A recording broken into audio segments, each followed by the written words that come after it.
வணக்கம் மக்களே, welcome back to நேற்று இன்று நாள். இன்னைக்கு நம்ம வீடியோல ரொம்ப ஹெல்த்தியான பிரண்டை பொடி ரெசிபி தான் பார்க்க போறோம்.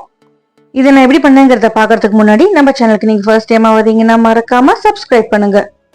பிரண்டையில பாத்தீங்கன்னா எக்கச்சக்கமான ஹெல்த் பெனிஃபிட்ஸ் இருக்கு. பிரண்டை இங்கிலீஷ்ல அடமெண்ட் கிரீப்பர்னு சொல்லுவாங்க.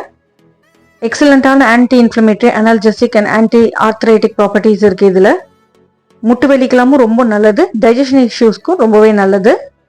இது மட்டும் இல்லைங்க, இன்னும் எக்கச்சக்கமான ஹெல்த் பெனிஃபிட்ஸ் இருக்கு. சொல்ல ஆரம்பிச்சா சொல்லிட்டே போகலாம். இந்த மாதிரி இவ்வளோ பெனிஃபிட்ஸோட ஈஸியா கிடைக்கக்கூடிய இந்த பிரண்டையை நீங்க அப்பப்போ பண்ணி சாப்பிட முடியாட்டியும் இந்த மாதிரி பொடியா பண்ணி வச்சுக்கிட்டீங்கன்னா எப்போ தேவையோ அப்போ நீங்க சாப்பிட்டு அதோட பெனிஃபிட்ஸை நீங்க அடைஞ்சிக்கலாம். ஒரு கனவு இருக்கிற குச்சியை வீட்டில் நட்டு வச்சாலே அது படர்ந்து நிறையவா உங்களுக்கு வளர்ந்துடும். ஃப்ரெஷ்ஷாக வீட்டில் இருக்கிற பிரண்டையை நீங்க பறிச்சு பண்ணீங்கன்னா இன்னுமே உங்களுக்கு ரொம்ப நல்லது. பிரண்டையை ட்ரீட் பண்றதுங்க கொஞ்சம் கஷ்டமான வேலை. பிரண்டையை ஃபர்ஸ்ட் நல்லா வாஷ் பண்ணிக்கோங்க. ஈரம்லாம் போனதுக்கு அப்புறமா நம்ம இதோட தோல் உரிச்சுக்கணும். பிரண்டை அப்படியே நீங்க யூஸ் பண்ணீங்கன்னா உங்களுக்கு கையெல்லாம் அரிக்கும். அதனால கையில நல்லா எண்ணெய் தடவிக்கோங்க, இல்லைன்னா ஒரு கிளவுஸ் போட்டுக்கோங்க. பிஞ்சு பிரண்டையா இருந்தா நீங்க அப்படியே கட் பண்ணி யூஸ் பண்ணிக்கலாம். பட் முத்தின பிரண்டையா இருந்தா நீங்க தோல் உரிச்சுதான் ஆகணும். ஒரு நோட்ஸா கட் பண்ணி வச்சதுக்கு அப்புறமா மேல அப்படியே கத்தி வச்சு இழுத்தீங்கன்னா உங்களுக்கு முத்தின பிரண்டையிலேருந்து தோல் தனியா வந்துடும். அதுக்கப்புறமா குட்டி குட்டியா சாப் பண்ணி தட்டில் எடுத்து வச்சுக்கோங்க.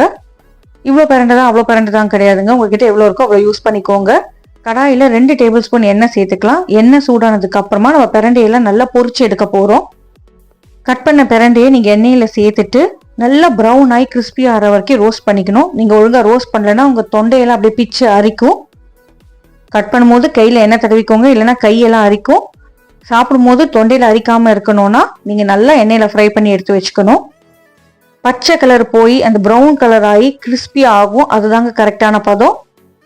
மீடியம் ஃப்ளேம்ல வச்சு நல்லா வதக்கிட்டே இருந்தீங்கன்னா உங்களுக்கு கலர் மாறிட்டே இருக்கும். பேசிக்கலா நம்ம வாங்கும் போது பிஞ்சு அதுக்கப்புறம் முத்தினதான் மிக்சடாக தான் நம்மளுக்கு கிடைக்கும். நல்லா கிறிஸ்பியா வெத்தல் மாதிரி ஆயிடுது இல்லையா? இந்த மாதிரி ஆனதுக்கு அப்புறமா நீங்க எண்ணெயெல்லாம் வடிச்சிட்டு பிரண்டையை மட்டும் தனியா எடுத்து ஒரு பவுல்ல எடுத்து வச்சுக்கோங்க.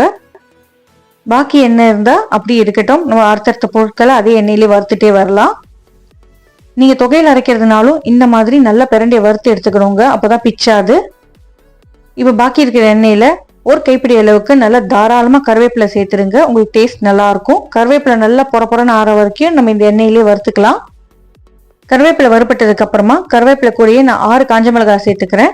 இந்த 6 காஞ்ச மிளகாய் பாத்தீங்கன்னா மீடியம் காரம் தான் கொடுக்கும். உங்களுக்கு நல்லா காரசாரமா வேணும்னா எக்ஸ்ட்ராவா சேர்த்துக்கோங்க. பட் பசங்க சாப்பிட்ற வீட்டுல நம்ம காரம் கொஞ்சம் கம்மியாவே போட்டுக்கலாம். மிளகாய் நல்லா பொறன்னு ஆட்டும், அது வரைக்கும் வறுத்துக்கலாம். பொறன்னு ஆனதுக்கு அப்புறமா கருவேப்பிலை காஞ்ச மிளகாய் ரெண்டுத்தையுமே தனியா எடுத்து அந்த பிரண்டை கூடவே வச்சுக்கலாம். பாக்கி இருக்க எண்ணெயில அடுத்ததான் நான் பருப்பை வறுத்துக்கிறேன். முதல்ல கடலைப்பருப்பு வறுத்துக்கலாம். ஒரு 1/4 கப் அளவுக்கு கடலைப்பருப்பை சேர்த்துட்டு கடலைப்பருப்பு நல்லா ப்ரௌன் ஆகிற வரைக்கும், அதாவது பொன்னிறமா மாறுற வரைக்கும் நம்ம வறுத்துக்க போறோம். இந்த மாதிரி வறுக்கும் போது பருப்போட பச்சை வாசனையும் போயிடும், பருப்பும் நல்லா பொறன்னு இருக்கும். ஒரு பொரிஞ்ச ஃபிளேவர் ஒன்று வரும், அது ரொம்பவே நல்லா இருக்கும். பருப்பு நல்லா பொன்னிறமா மாறினதுக்கு அப்புறமா அதையுமே எடுத்து அந்த பிரண்டையோட சேர்த்து வச்சுடுங்க. கடலைப்பருப்புக்கு அடுத்ததான் நம்ம உளுத்தம் பருப்பு சேர்த்துக்க போறோம். நான் 1/4 கப் கடலைப்பருப்பு சேர்த்தேன் இல்லையா, அதுக்கு 2 மடங்கு உளுத்தம் பருப்பு சேர்த்துக்கணும். ஸோ 1/2 கப் உளுத்தம் பருப்பு சேர்த்திருக்கேன். உளுத்தம் பருப்பையும் நல்லா பொன்னிறமா மாறுற வரைக்கும் நம்ம வறுத்துக்க போறோம். பருப்பு கொஞ்சமா வறுப்பட்டதுக்கு அப்புறமா நான் பெருங்காயம் இதுலயே சேர்த்துக்கிறேன். கட்டி பெருங்காயம் சேர்த்து பண்ணாதான் உங்களுக்கு ஃபிளேவர் நல்லா இருக்கும். பட் கட்டி பெருங்காயம் இல்லைன்னா நீங்க பொடி பெருங்காயம் சேர்த்துக்கோங்க. பொடி பெருங்காயம் சேர்க்குறீங்கன்னா அடுப்பு ஆஃப் பண்ணிட்டு கடைசியா சேர்த்துடுங்க. கட்டிங்கிறதுனால அதுவுமே நல்லா கிறிஸ்பியா பொறன்னு ஆனோன்னு நான் பருப்பு வறுக்கும் போதே சேர்த்துட்டேன். பருப்பு பொன்னிறமா மாறினதுக்கு அப்புறமா அதையுமே தனியாக ஒரு பவுல்ல எடுத்து வச்சிடலாம். இப்ப இதுலயே நான் 2 டேபிள் ஸ்பூன் அளவுக்கு தோரம்பருப்பு சேர்த்துட்டு வறுத்துக்க போறேன். தோரம்பருப்புமே பொன்னிறமா மாறினதுக்கு அப்புறமா எல்லா சாமானோட அதையுமே சேர்த்து எடுத்து வச்சிடலாம். ஸோ டோட்டலா பாத்தீங்கன்னா நம்ம கடலைப்பருப்பு, உளுத்தம் பருப்பு, தோரம்பருப்பு சேர்த்திருக்கோம். 1/4 கப் கடலைப்பருப்பு, 1/2 கப் உளுத்தம் பருப்பு, 2 டேபிள் ஸ்பூன் அளவுக்கு தோரம்பருப்பு சேர்த்திருக்கேன். அடுத்ததா ஒரு 2 டேபிள் ஸ்பூன் அளவுக்கு கருப்பு எள்ளை வறுத்துக்கலாம். கருப்பு எள்ளு நல்லா பொரிஞ்சு உங்களுக்கு படுப்படன்னு வெடிக்க ஆரம்பிக்கும், அது வரைக்கும் நீங்க வறுத்துக்கணும். நல்லா பொரிஞ்ச ஒரு ஃபிளேவர் வரும், அந்த மாதிரி வர வரைக்கும் நீங்க வறுத்துக்கணும். வறுப்பட்டதுக்கு அப்புறமா அதையுமே அதே பவுல்ல எடுத்து வச்சுக்கலாம்.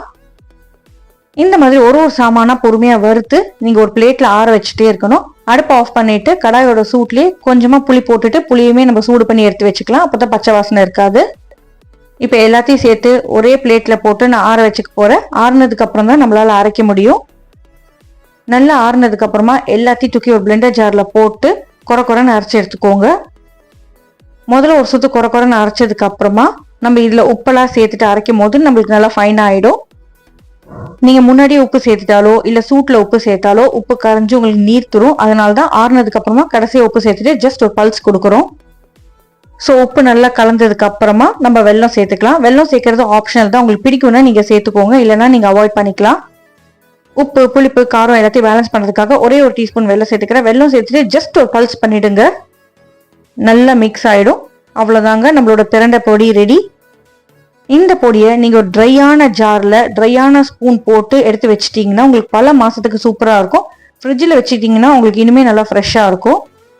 இந்த பொடியை நீங்க இட்லி தோசை மேல தூவி சாப்பிடலாம், இல்ல எண்ணெய் குழைச்சி இட்லி தோசை கூட தொட்டு சாப்பிடலாம், இல்ல சாதத்தை மேலேயும் நெய் குத்தி பிசைஞ்சு சாப்பிடலாம். ரொம்பவே நல்லது. இந்த மாதிரி நம்ம சாப்பிடும்போது நம்மளுக்கு முட்டி வெளியெல்லாம் இல்லாம இருக்கும். இந்த வீடியோ உங்களுக்கு பிடிச்சிருக்கும்னு நினைக்கிறேன். இந்த ரெசிபி உங்களுக்கு பிடிச்சிருந்தா உங்க வீட்டுல கண்டிப்பா ட்ரை பண்ணி பாருங்க. ட்ரை பண்ணி பார்த்துட்டு எப்படி வந்ததுங்கிறத எனக்கு கமெண்ட்ஸ்ல சொல்லுங்க. நம்ம சேனலுக்கு நீங்க ஃபர்ஸ்ட் டைமா வரீங்கன்னா மறக்காம சப்ஸ்கிரைப் பண்ணுங்க. தேங்க்ஸ் ஃபார் வாட்சிங்.